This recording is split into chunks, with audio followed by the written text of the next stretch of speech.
Episode 13 of Thursday Thoughts. So I have a little different setup here. I'm at my computer. I got up my mic and camera and stuff. So I want to try this out. Let me know if you guys like this or not. I hope the audio is way better. So episode 13, I wanted to talk about right to repair. Somebody commented something about, I did the IR grinder video. And IR has those, it's like a paper with all the parts, and it gives you like part numbers and stuff, and you can just order it. And someone was like, IR supports right to repair. So I figured that'd be a good video. Just wanted to play this little clip here from this, I'm not sure whose video it is. It's been uploaded a couple different times, but it talks about John Deere and the right to repair. I'll link the video down below if you guys want to see it. The seat in that tractor over there is more complicated than this entire tractor. As tractors have become more high-tech, the repairs have become more challenging. We do not have the ability to hook up a computer to a tractor to diagnose it, to repair it, or even to activate components that we may buy to put on that tractor, particularly with older tractors. We would buy used parts. Okay, so he was talking there about they don't have the ability to hook up. Let me explain. So right to repair is basically, do you have the right or the ability? You always have the right to repair your own stuff, but do you have the ability? So like John Deere makes the tractor, you know, do you own that, or do you just kind of use it? Like, are you allowed to mess with the software and stuff? And you can like say, you know, the belt breaks. Yeah, that's a repair, but what if it's got a code or something? Can you repair that? So that's kind of what they're talking about. So for the longest time, you couldn't even get, so John Deere's program is Service Advisor. You couldn't even get Service Advisor unless you were a very large company.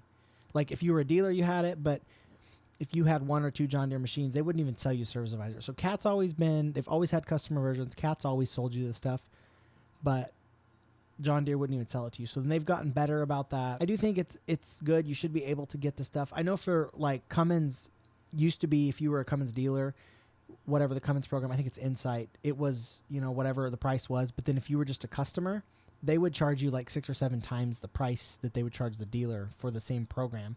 And it's limited. So there's different limited versions. So like where I work, we have Service Advisor, and I have a pretty good program. We can do quite a bit of stuff with it.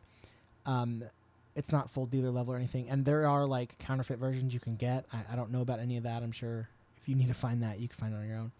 But I think what a lot of people, there's a point here that a lot of people are missing is, so John Deere has a Cat, they all do it. It's not just John Deere, but they have to meet emissions. So if they give you full access to everything, all their software and everything, there would be a lot more people messing with the emission stuff, and then it would make it a lot harder to repair things. So like my thinking is like if you give people 100% access, then they're going to mess with stuff and they could cause bigger problems. So that's kind of what John Deere's trying to do. And I'm sure they're obviously trying to just make money too. Come on, everybody knows that. Most stuff now, like I know Deere excavators, Cat excavators do it.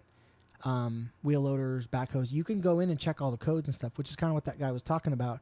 They don't have the ability to hook up to a machine unless John Deere ag green stuff is different, because I don't know about green stuff, but in all the construction stuff, you can go into the monitor, see the codes. On excavators, you can see parameters, you can see pressures, you can see all that kind of stuff. I think one of the things that they can do is like Komatsu, you can do everything in the monitor. And I think that's kind of where people need to, or these companies need to kind of start going, is you need to be able to do as much as you can in the monitor. That way they can't really give you full access to the software because, you know, there's certain things that they have to do. They have to meet emissions and all that. So they're going to have delete files, and, you know, there's going to be a lot more of that stuff floating around. So I think that putting most things in the monitor would really help. And we're back. So the best solution, in my opinion, would be to put everything in the monitor, like more stuff. Like I know Komatsu, you can do regens and all that kind of stuff. Just put as much stuff in the monitor as possible. That way it just makes it easier to do. So there's this podcast that I listen to, I'm probably gonna get it wrong, Straightforward Farming, and I don't know what episode it was. I'll link their whole thing down below. But one of the guys on there mentioned, he's like, he thinks they were talking about John Deere specifically, but I'm sure other companies too, that it's going to basically be like a subscription model. They're going to have one model of a tractor, whatever it is, and it's going to be it's going to be built the heaviest horsepower, the heaviest, everything. And you're just going to pay. You need a 25 horsepower tractor. Okay, so you're going to run a 25 subscription. Okay, well, now I need a bigger, I need 50 horsepower now, so you pay for the next subscription model. And honestly, that's probably the way things are going. Like everybody sees, like with phones and stuff, that's kind of the way everything's going, is it's going to be like a subscription model and stuff. That's just my thoughts on Right to Repair. I'll link that video. I'll link that podcast. Let me know what you guys think about the new setup. If you guys like it, you want me to be back in the service truck, whatever. Thank you.